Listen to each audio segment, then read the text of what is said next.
kagoblogan urang teh neuleuh imah nu sugih, neuleuh imah pejabat, neuleuh kakayaan pejabat, neuleuh kakayaan nu sugih, dongeng teh anggeus sataun, mah sabulan teh anggeus. Ai ciptaan Allah langit nu eueuh tihangan teu pernah didongeng-dongeng, goblok.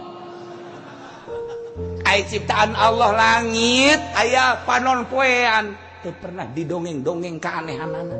Bulan teu pernah didongeng-dongeng, bintang teu pernah didongeng-dongeng, bumi nu sakieu ngamparna teu pernah didongeng-dongeng, cuaca nu sakieu berbeda-bedana.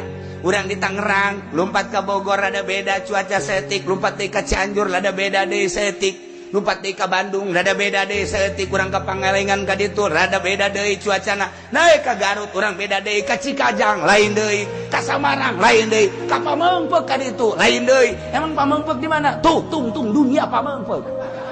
Di Garut aya Pamengpeuk lain deui cuacana, tinggal ngagejeburkeun maneh bae ka ditu.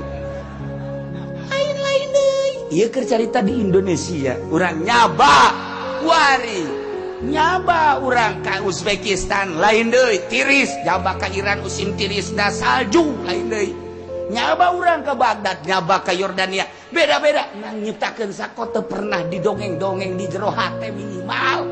Maha kawasa Allah.